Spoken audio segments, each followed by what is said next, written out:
Saint-Esprit, la paix soit avec vous.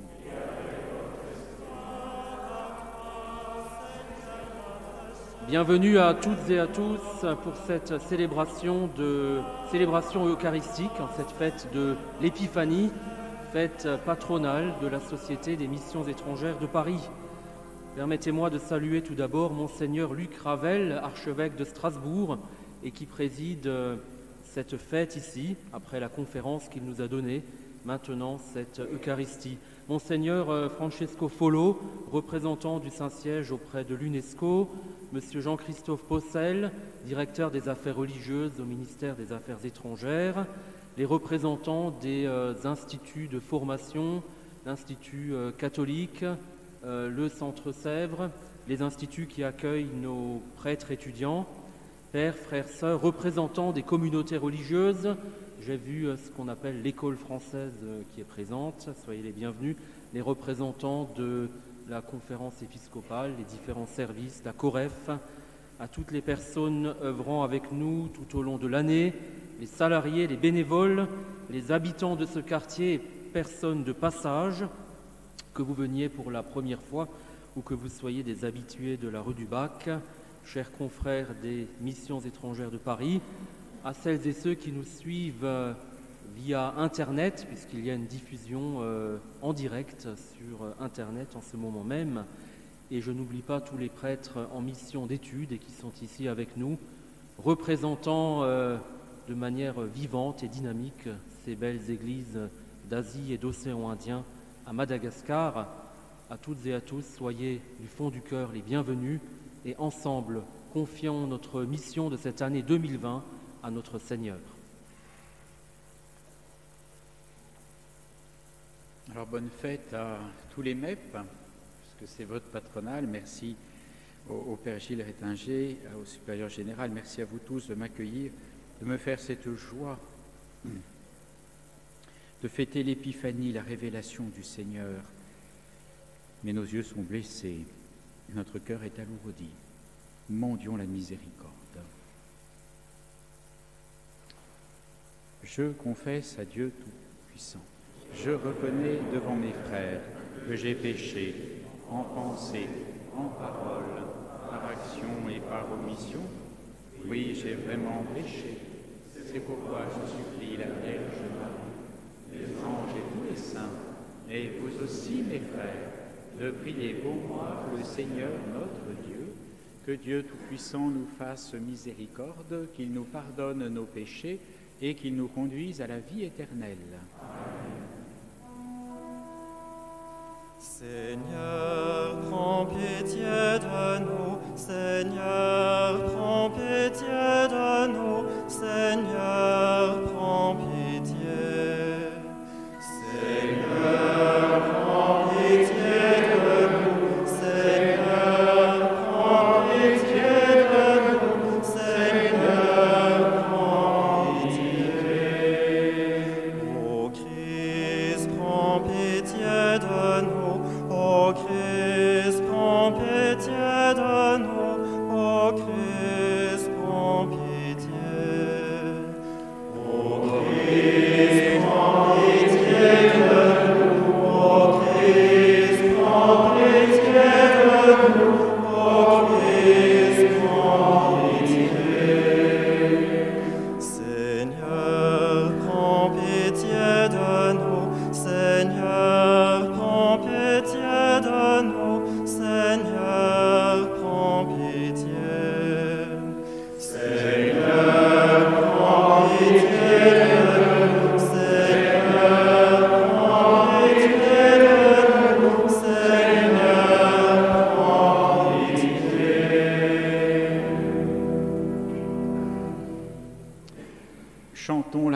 du Seigneur.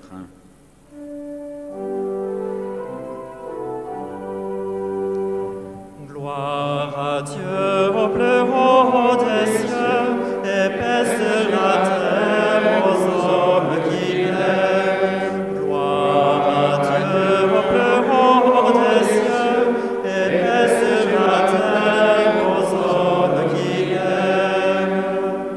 Nous te louons, nous te bénissons, nous t'adorons.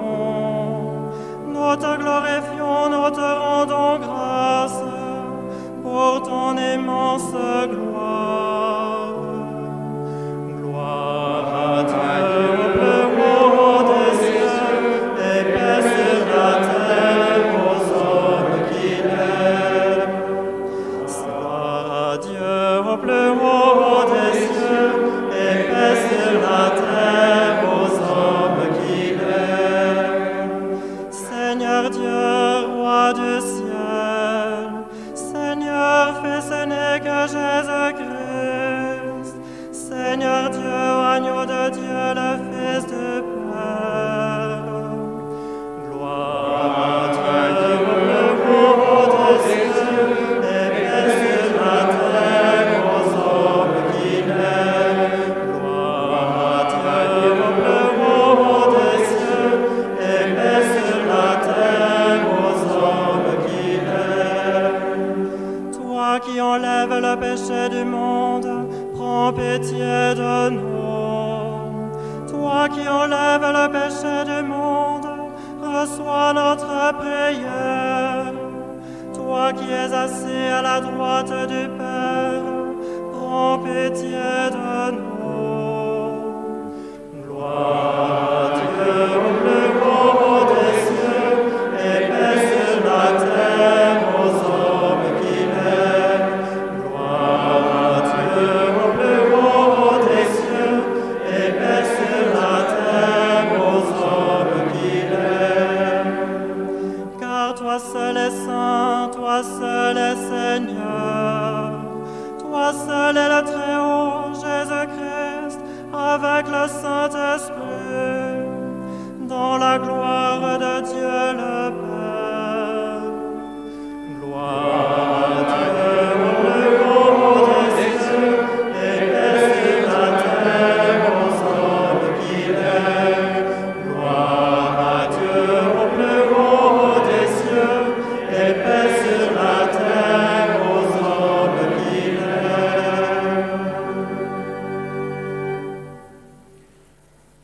Prions le Seigneur. Aujourd'hui, Seigneur, tu as révélé ton Fils unique aux nations, grâce à l'étoile qui les guidait. Daigne nous accorder, à nous qui te connaissons déjà par la foi, d'être conduits jusqu'à la claire vision de ta splendeur. Par Jésus-Christ, ton Fils, notre Seigneur et notre Dieu, qui règne avec toi et le Saint-Esprit, maintenant et pour les siècles des siècles. Amen.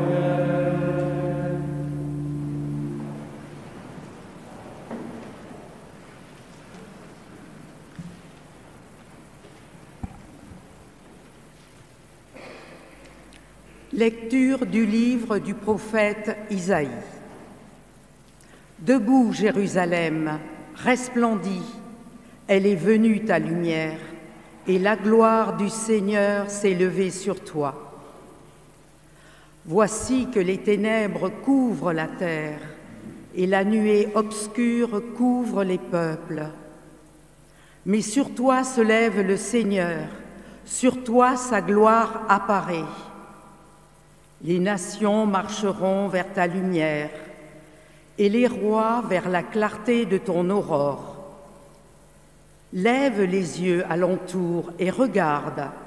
Tous, ils se rassemblent, ils viennent vers toi.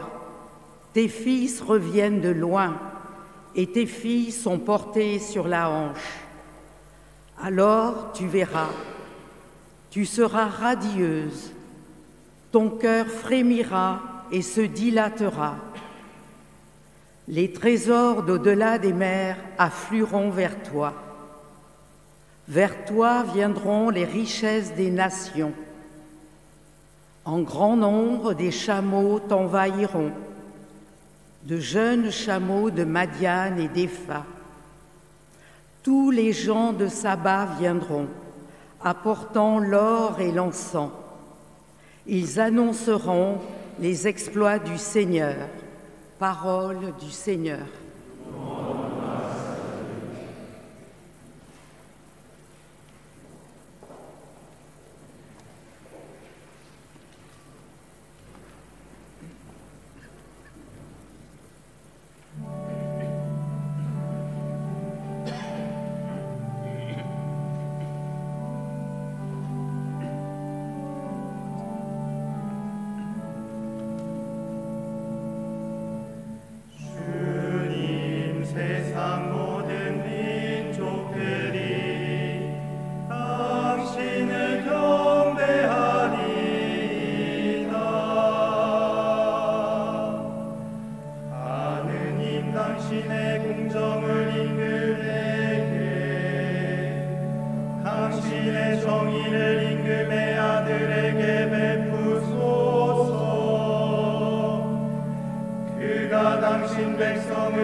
Lecture de la lettre de saint Paul, apôtre, aux Éphésiens.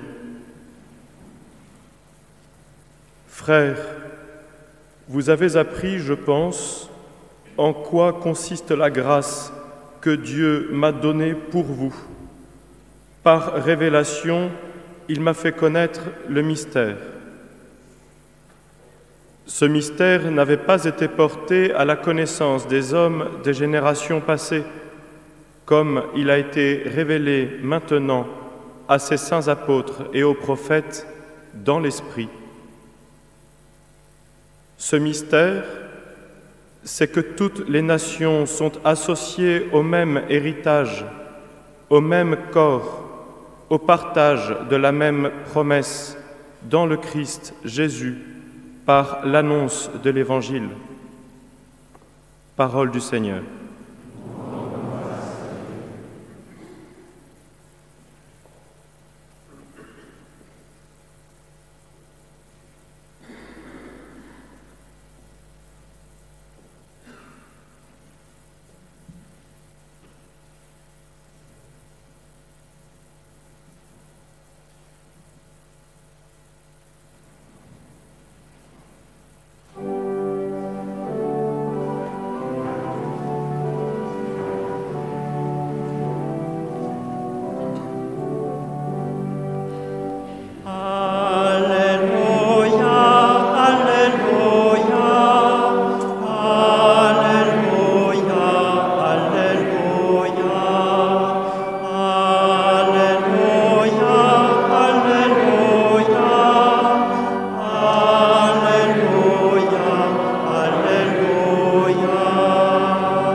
À l'Orient, et nous sommes venus adorer le Seigneur.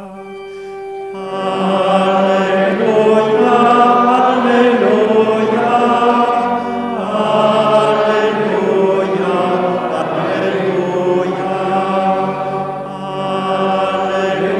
Alléluia, Alléluia,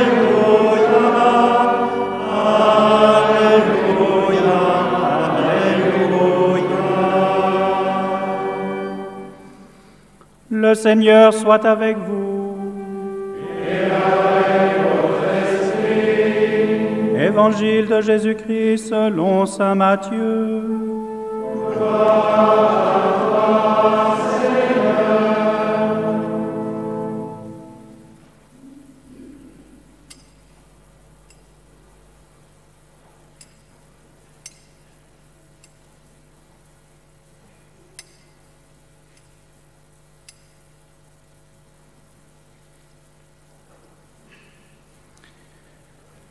Jésus était né à Bethléem en Judée, au temps du roi Hérode le Grand.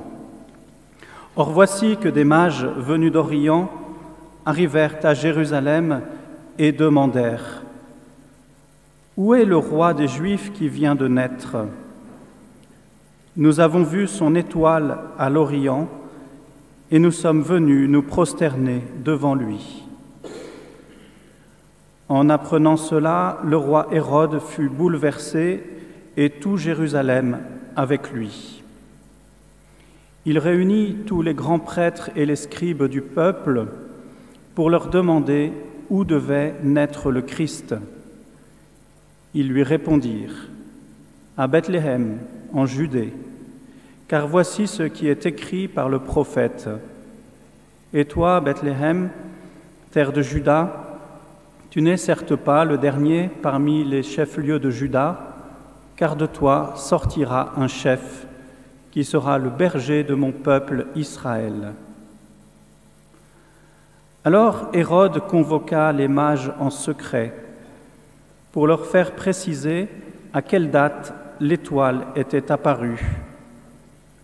Puis il les envoya à Bethléem en leur disant : « Allez vous renseigner avec précision sur l'enfant, et quand vous l'aurez trouvé, venez me l'annoncer pour que j'aille, moi aussi, me prosterner devant lui. » Après avoir entendu le roi, ils partirent. Et voici que l'étoile qu'ils avaient vue à l'Orient les précédait, jusqu'à ce qu'elle vienne s'arrêter au-dessus de l'endroit où se trouvait l'enfant. Quand ils virent l'étoile, ils se réjouirent d'une très grande joie. Ils entrèrent dans la maison. Ils virent l'enfant avec Marie, sa mère, et tombant à ses pieds, ils se prosternèrent devant lui. Ils ouvrirent leurs coffrets et lui offrirent leurs présents, de l'or, de l'encens et de la myrrhe. Mais avertis en songe de ne pas retourner chez Hérode, ils regagnèrent leur pays par un autre chemin. Acclamons la parole de Dieu.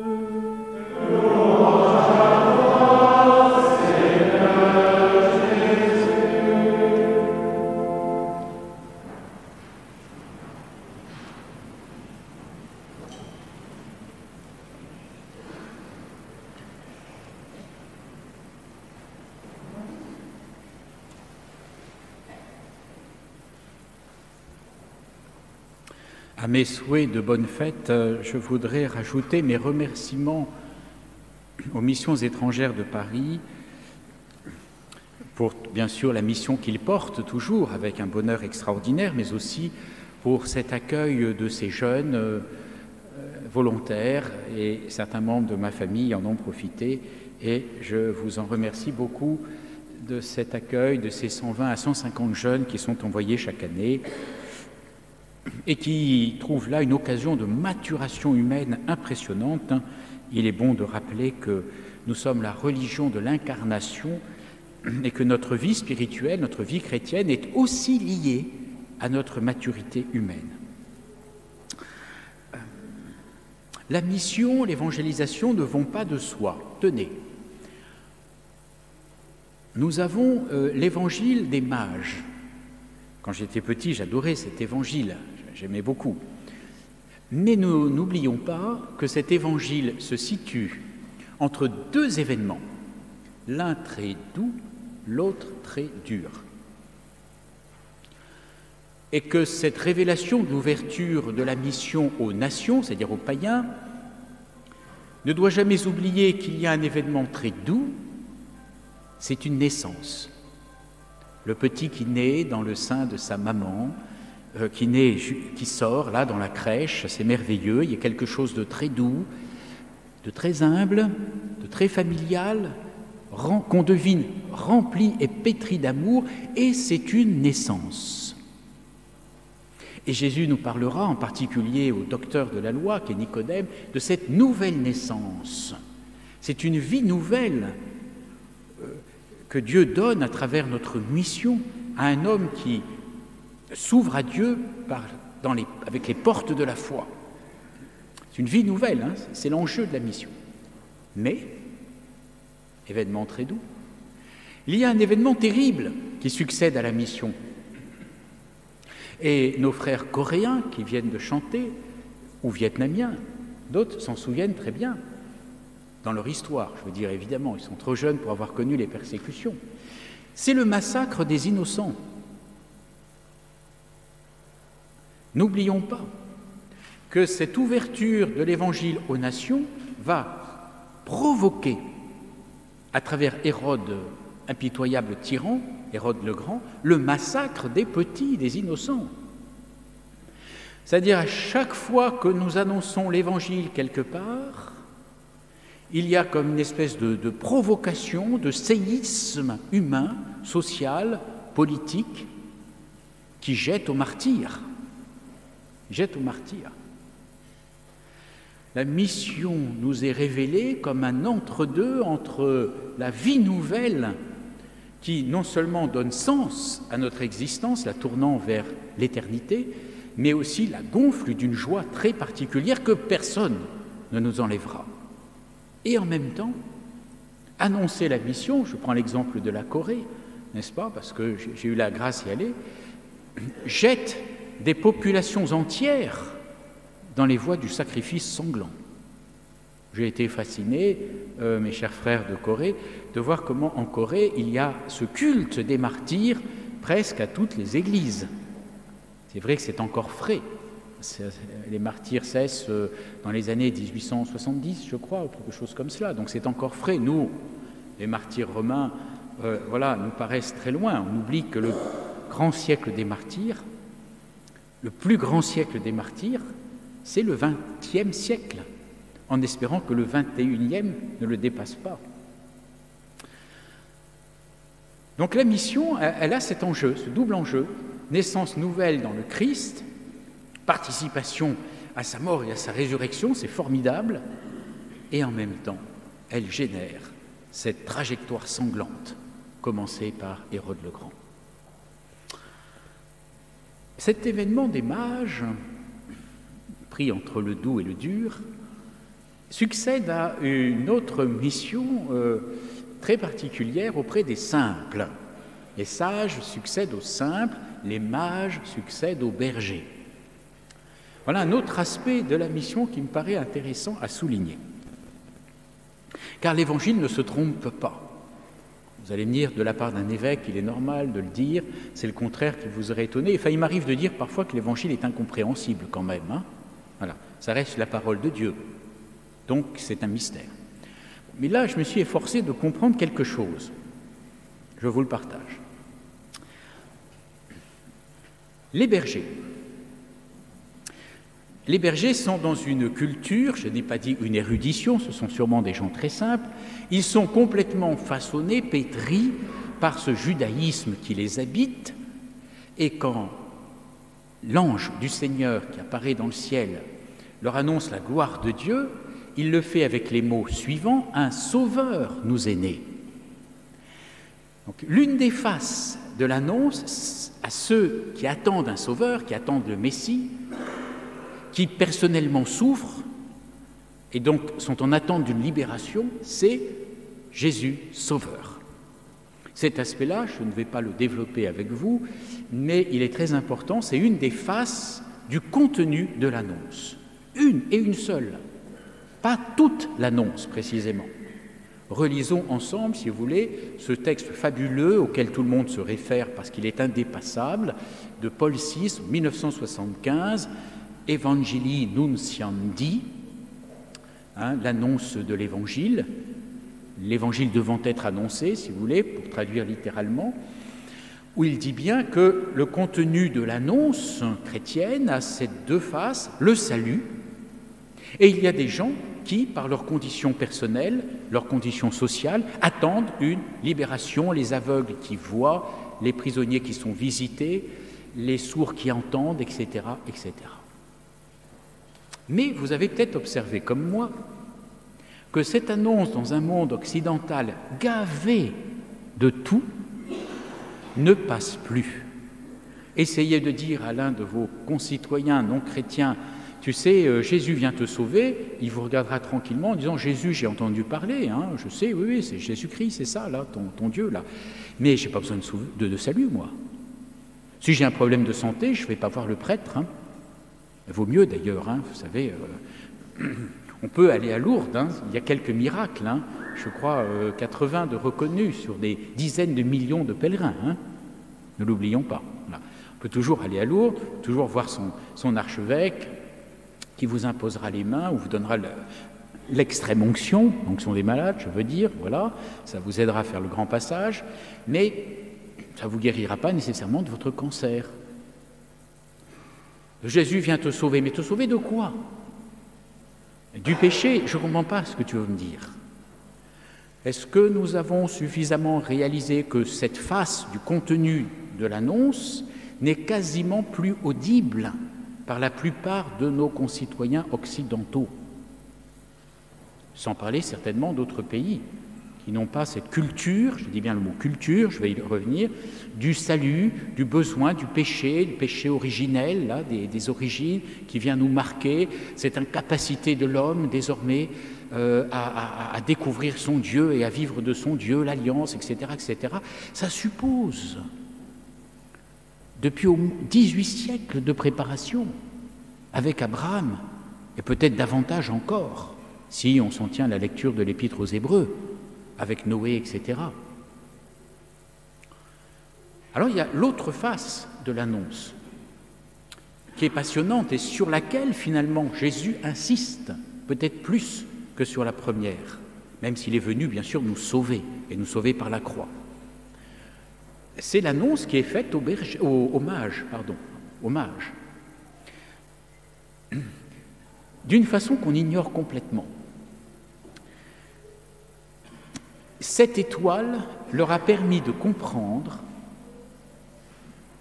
non pas qu'un sauveur leur était né, ça n'aurait pas du tout parlé, mais que le roi des Juifs, qu'un roi des Juifs qui vient de naître. C'est la deuxième face, c'est une pièce à deux faces, de l'annonce de l'Évangile. Le royaume de Dieu, mes amis, dont parle Jésus tout le temps, convertissez-vous car le royaume de Dieu est proche. C'est en reprenant les mots du Baptiste qu'il inaugure sa prédication. Voilà une autre façon d'annoncer le même Évangile, bien entendu, c'est toujours le même Jésus-Christ, le même hier et aujourd'hui, le même ici en France, le même en Corée, le même au Brésil, c'est le même. Mais l'annonce faite à Dieu, à travers ce signe de l'étoile, et sûrement une inspiration intérieure très forte, c'est non pas un sauveur nous est né, mais le roi des Juifs vient de naître. Alors je ne sais pas si cette annonce parlera plus à nos contemporains, mais ce n'est pas impossible parce que nos contemporains sont beaucoup plus dans la situation des mages que des bergers. Nous devenons imbibés d'une culture que certains appelleront post-chrétienne, ou post-moderne, ou post-quelque chose, qui se cherche encore, c'est sûr, imbibés de digitalisation, de numérisation, etc. Voilà. Et cette culture ne nous porte plus à accueillir le message d'un sauveur. Sauvé de quoi? Et sauvé par qui? Enfin, j'ai essayé, comme vous, certainement, mais celui qui est de culture chrétienne comprend à peu près. Mais vous voyez souvent ce mot de péché apparaître dans les médias, les grands médias contemporains. Pas sûr. Le roi des Juifs vient de naître et nous avons vu son étoile à l'Orient. Je vais revenir sur ce que c'est que l'étoile et je terminerai par là. Nous sommes venus nous prosterner devant lui. Il s'agit de mages, pas nécessairement de rois, mais de mages. C'est-à-dire des gens d'une très haute culture, façonnés, imaginons qu'ils viennent de Perse, ou du pays d'Abraham, de Chaldée, ou peut-être de plus loin encore, des gens affinés, scientifiquement très évolués, capables de lire l'astronomie ou l'astrologie, c'était inséparable à l'époque, capables de reconnaître un pouvoir politique. Or, ce pouvoir politique, ce n'est pas le leur qu'ils vont reconnaître, le roi des Juifs. Ce n'est pas notre roi. Et pourtant, ils vont se prosterner à ses pieds. On n'a pas fini de réfléchir à cela. Mais je voudrais insister juste sur un aspect. Leur culture à ces mages, à ces sages, n'est absolument pas la culture de ce micro-peuple avec qui peut-être ils ont été en contact à partir de l'exil à Babylone, c'est possible. Ce micro-peuple des Juifs, qui ont une culture fondée sur la loi, nous le savons, par Moïse, et sur la foi. Donc ils vivent entièrement toute leur culture, leur lecture complète du monde, du temps, de l'espace et d'eux-mêmes, il faut faire court, voilà, c'est ça la culture, leur lecture est strictement biblique. Eux sont d'une autre culture. Et ils viennent, guidés par l'étoile, se prosterner devant le roi des Juifs.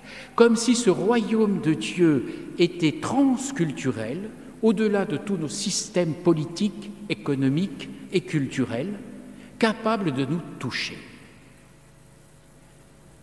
Et là, nous n'avons pas 10, mais 100 textes de la parole de Dieu et des évangiles sur lesquels nous pourrions greffer notre réflexion plus approfondie. Le royaume de Dieu est semblable à ce semeur qui sort pour semer, etc., etc. Toutes ces magnifiques paraboles sur le royaume de Dieu. Voilà, c'est les éléments que je voulais vous donner. Nous savons que dans cette évangélisation qui s'est faite par vagues successives, mais entièrement centrée sur un pôle culturel donné, un pôle culturel qui est d'ailleurs très surprenant parce qu'il est déjà une extraction de la culture juive.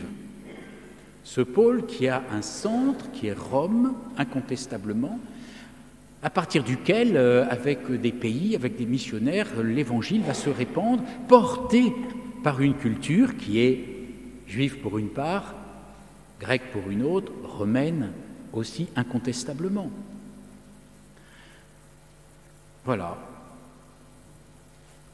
Peu importe la culture, l'Évangile peut rencontrer tout le monde. Voilà un message tout à fait extraordinaire et nous allons prier les saints mages de nous aider. Mais je voulais terminer en conclusion de cette homélie. Nous avons vu son étoile à l'Orient. Qu'est-ce que cette étoile, mes amis ? Vous allez me dire, si la Bible ne le dit pas, je suis dans l'interprétation, bien sûr, mais je vous donne mon interprétation, vous en ferez ce que vous voulez, il n'y a pas de dogme là-dessus. Mais enfin, sachez que ces moines venaient d'Orient, et que l'étoile est apparue à leur Orient, à eux. C'est-à-dire que cette étoile, elle appartient à l'Orient de l'Orient. Je ne sais pas si je suis très clair, n'essayez pas de visualiser géographiquement, mais c'est vrai qu'on est toujours à l'Orient de quelque chose, ou à l'Occident de quelque chose. C'est l'Orient de l'Orient. Notre Orient, c'est le Christ. C'est pour cela d'ailleurs que jadis, nos églises, nos autels étaient tournés vers l'Orient, non pas pour fossiliser les choses, parce qu'il y avait toujours une grande liberté, mais pour indiquer que le Christ est l'Orient, le soleil qui se lève. Et il y a cette étoile mystérieuse qui disparaît, puis réapparaît, pour les guider jusqu'à la crèche, et quand ils entrent, l'étoile devient inutile.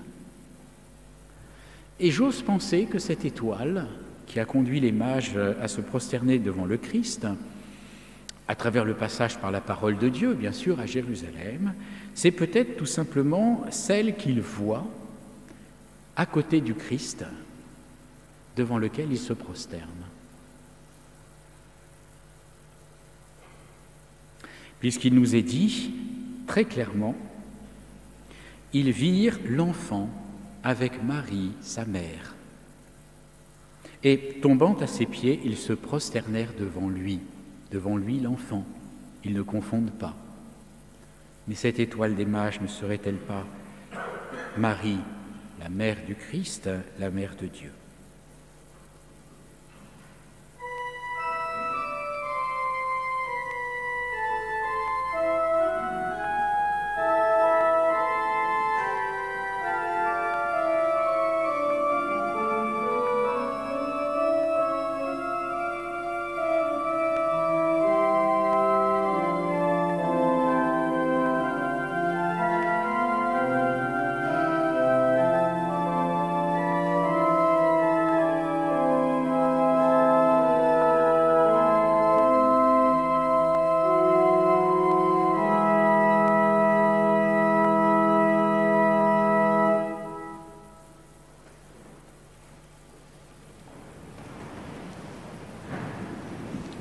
Ensemble, proclamons notre foi. Je crois en Dieu, le Père Tout-Puissant, Créateur du ciel et de la terre, et en Jésus-Christ, son Fils unique, notre Seigneur, qui a été conçu du Saint-Esprit, est né de la Vierge Marie, a souffert sous Ponce Pilate, a été crucifié, est mort et a été enseveli, et est descendu aux enfers. Le troisième jour est ressuscité des morts, est monté aux cieux, est assis à la droite de Dieu, le Père Tout-Puissant, d'où il viendra juger les vivants et les morts. Je crois en l'Esprit Saint, à la Sainte Église catholique, à la communion des saints, à la rémission des péchés, à la résurrection de la chair, à la vie éternelle. Amen. Frères bien-aimés, implorons avec confiance Dieu le Père Tout-Puissant, car il a tant aimé le monde qu'il lui a donné son Fils unique.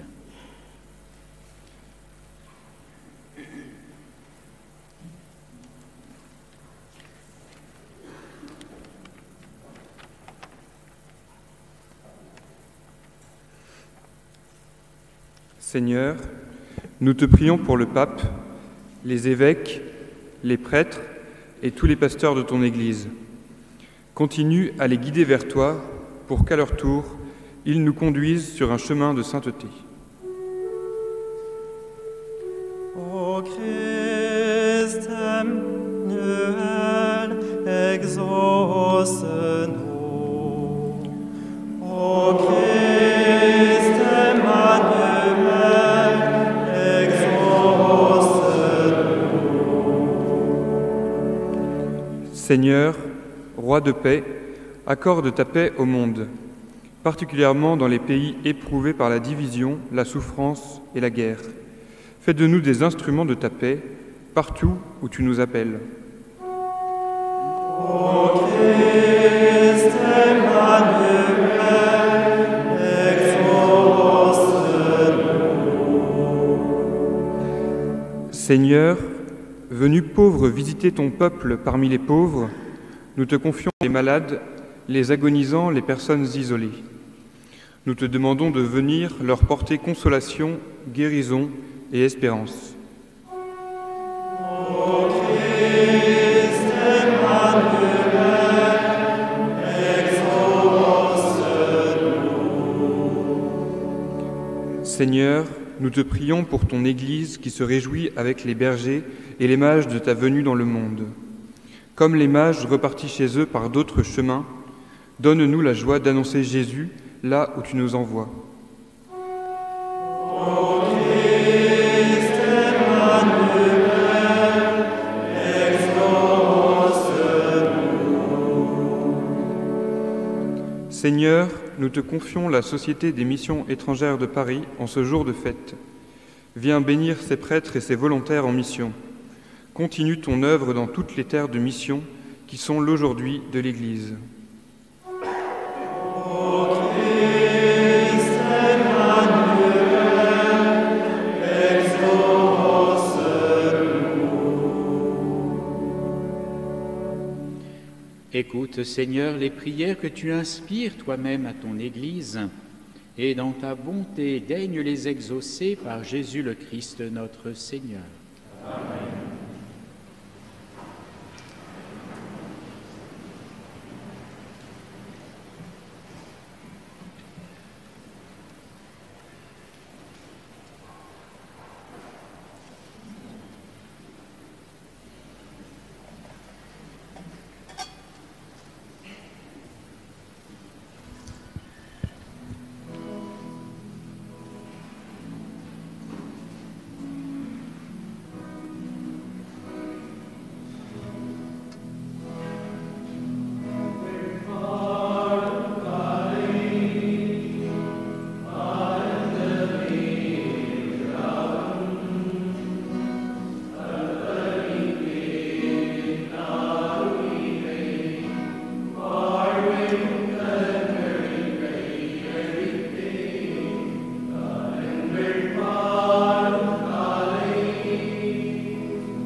Prions ensemble au moment d'offrir le sacrifice de toute l'Église.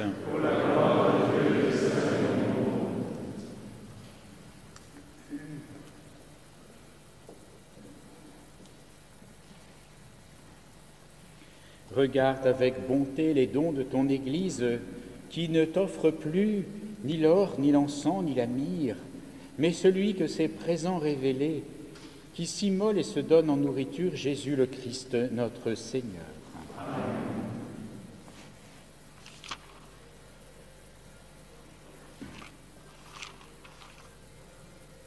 Le Seigneur soit avec vous. Et avec votre esprit. Élevons notre cœur. Nous le tournons vers le Seigneur. Rendons grâce au Seigneur notre Dieu. Cela est juste et bon. Vraiment, il est juste et il est bon de te rendre gloire, de t'offrir notre action de grâce, toujours et en tout lieu, à toi, Père très saint, Dieu éternel et tout-puissant. Aujourd'hui, tu as dévoilé dans le Christ le mystère de notre salut pour que tous les peuples en soient illuminés.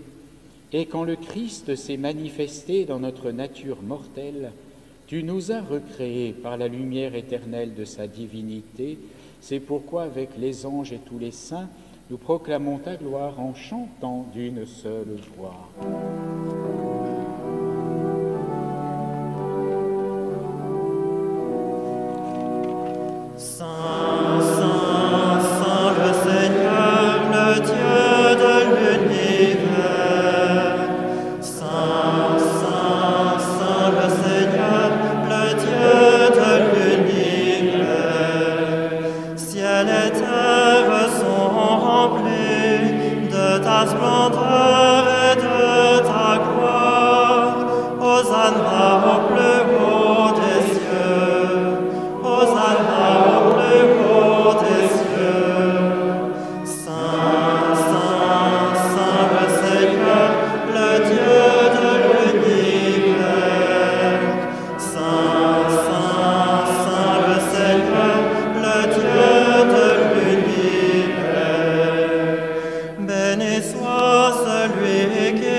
Toi qui es la source de toute sainteté, nous voici rassemblés devant toi et dans la communion de toute l'Église.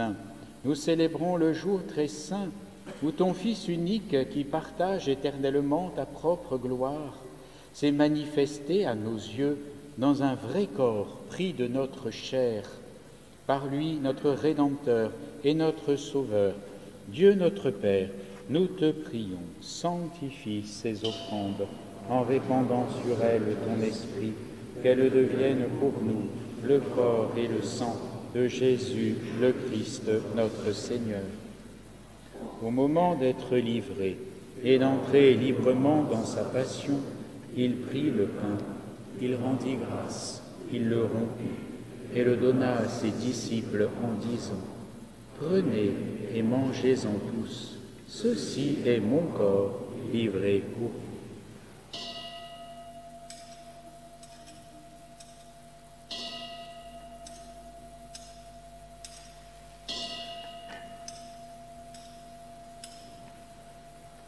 De même, à la fin du repas, il prit la coupe. De nouveau, il rendit grâce et la donna à ses disciples en disant : « Prenez et buvez-en tous, car ceci est la coupe de mon sang, le sang de l'alliance nouvelle et éternelle, qui sera versé pour vous et pour la multitude, en rémission des péchés. Vous ferez cela en mémoire de moi. »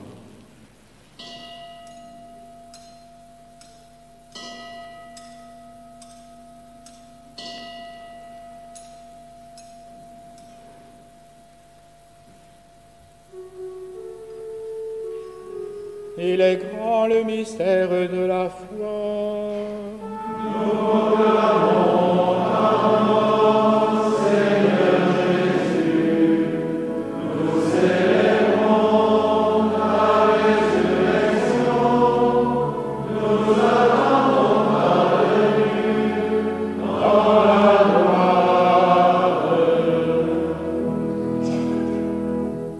Faisant ici mémoire de la mort et de la résurrection de ton Fils, nous t'offrons, Seigneur, le pain de la vie et la coupe du salut. Et nous te rendons grâce, car tu nous as choisis pour servir en ta présence. Humblement, nous te demandons qu'en n'ayant part au corps et au sang du Christ, nous soyons rassemblés par l'Esprit Saint en un seul corps. Souviens-toi, Seigneur, de ton Église répandue à travers le monde. Fais-la grandir dans ta charité avec le pape François, notre évêque Michel, son frère Luc et tous ceux qui ont la charge de ton peuple.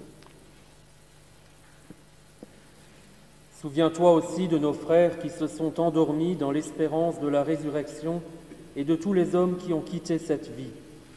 Reçois-les dans ta lumière auprès de toi. Sur nous tous, enfin, nous implorons ta bonté. Permets qu'avec la Vierge Marie, la bienheureuse Mère de Dieu, avec Saint Joseph, son époux, avec les apôtres et les saints de tous les temps qui ont vécu dans ton amitié, nous ayons part à la vie éternelle et que nous chantions ta louange par Jésus-Christ, ton Fils bien-aimé. À lui, avec lui et en lui, à toi, Dieu Père Tout-Puissant, dans l'unité du Saint-Esprit, tout honneur et toute gloire, pour les siècles des siècles. Amen. Amen. Gloire et louange à ton Dieu. Amen. Amen. Gloire et louange à notre Dieu.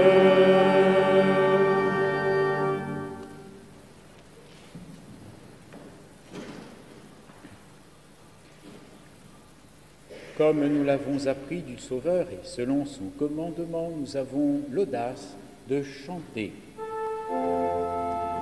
Notre Père qui es aux cieux, que ton nom soit sanctifié, que ton règne vienne, que ta volonté soit faite sur la terre comme au ciel. Donne-nous aujourd'hui notre pain de ce jour. Pardonne-nous nos offenses, comme nous pardonnons aussi à ceux qui nous ont offensés. Et ne nous laisse pas entrer en tentation, mais délivre-nous du mal. Délivre-nous de tout mal, Seigneur, et donne la paix à notre temps. Par ta miséricorde, libère-nous du péché. Rassure-nous devant les épreuves en cette vie, où nous espérons le bonheur que tu promets et l'avènement de Jésus-Christ, notre Sauveur. Car c'est à toi qu'appartiennent le règne, la puissance et la gloire, pour les siècles des siècles. Amen.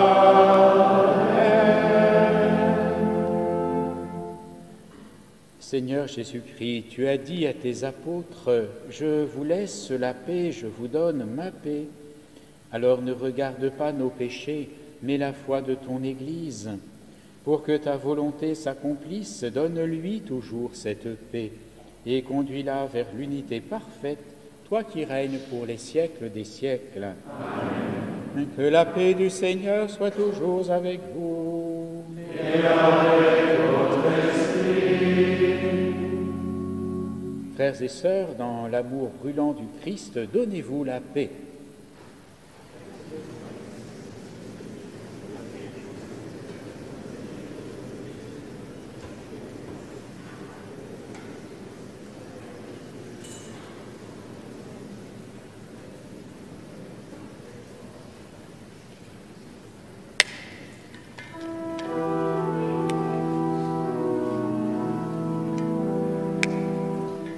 Agneau de Dieu, envoyé par le Père, tu nous sauves du péché. Prends pitié de nous, Seigneur. Prends pitié de nous, Seigneur. Agneau de Dieu, emportant notre mort, tu nous donnes la vie. Prends pitié de nous, Seigneur. Prends pitié de nous, Seigneur. Agneau de Dieu, dans l'amour de l'Esprit, tu apaises notre cœur. Donne-nous la paix, Seigneur. Donne-nous la paix, Seigneur.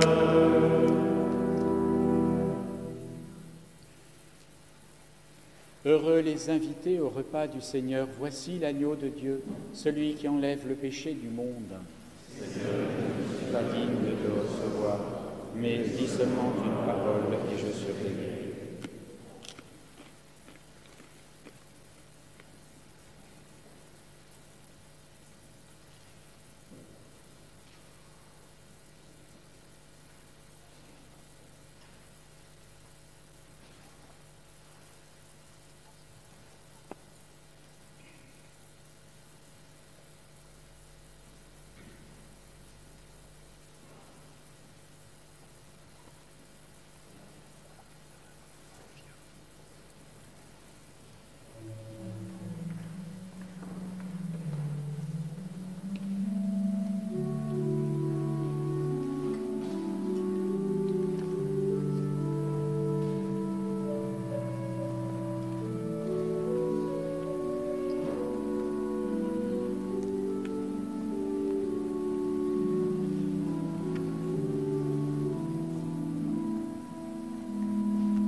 Les yeux, voici la vraie lumière, voici le Christ qui nous donne la paix.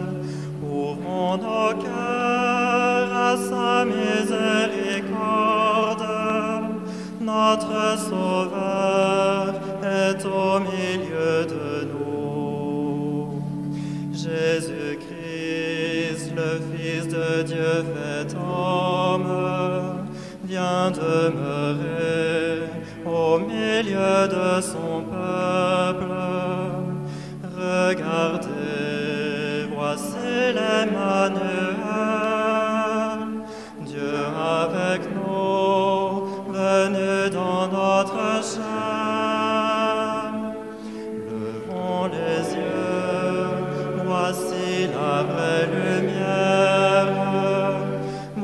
Voici le Christ qui nous donne la paix. Ouvrons nos cœurs à sa miséricorde. Notre Sauveur est au milieu de nous. Il est Dieu, il est notre lumière, rayon jailli du cœur très saint du Père. Sa clarté embrase l'univers.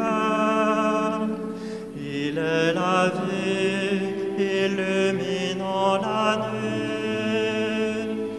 Levons les yeux, voici la vraie lumière. Voici le Christ qui nous donne la paix. Ouvrons nos cœurs à sa miséricorde. Notre Sauveur est au milieu de nous. C'est par lui que fut créé le monde, pour l'habiller de sa gloire. Par son nom, Dieu se révèle à nous. Accueillons-le, il vient parmi les siens. Levons les yeux, voici la vraie lumière. Voici le Christ qui nous donne la paix. Ouvrons nos cœurs à sa miséricorde. Notre Sauveur est au milieu de nous. Viens Jésus, entre dans ton saint temple, nourris nos cœurs, donne-nous ta parole. Nous voici, tes enfants rassemblés. Parle Seigneur, et nous écouterons. Levons les yeux, voici la vraie lumière. Voici le Christ qui nous donne la paix. Ouvrons nos cœurs à sa miséricorde. Notre Sauveur est au milieu de nous.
Prions ensemble.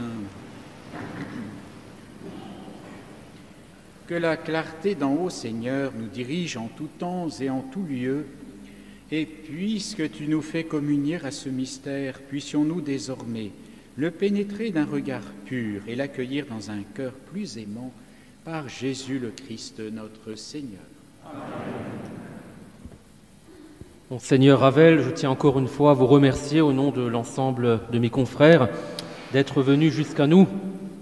Je me disais à l'instant que finalement, vous arrivez de Strasbourg, capitale de l'Europe, jusqu'à Paris, capitale de la France. Donc merci d'être venus nous rejoindre.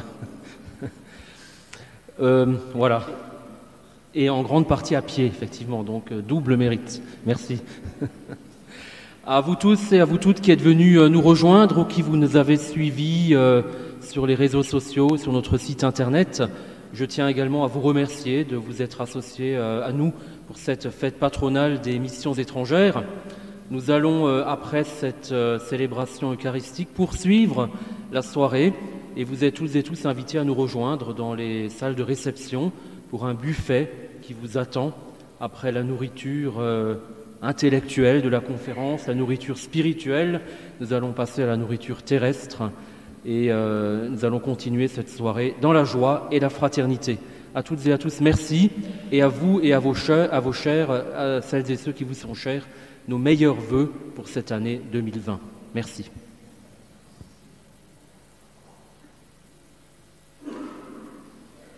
Le Seigneur soit avec vous. Et avec votre esprit. Dieu vous a appelé dans votre nuit pour que vous entriez dans sa lumière. Qu'il bénisse en vous la foi, l'espérance et l'amour, qu'il les fasse croître et donner leurs fruits. Amen. Aujourd'hui, le Christ s'est manifesté au monde.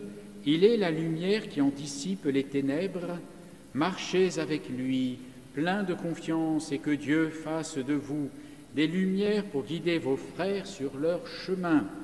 Amen.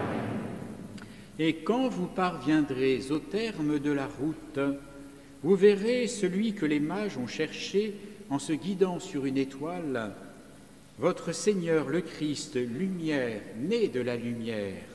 Amen. Et que Dieu Tout-Puissant vous bénisse, le Père, le Fils et le Saint-Esprit. Amen. Allez dans la paix du Christ. Nous rendons grâce à Dieu.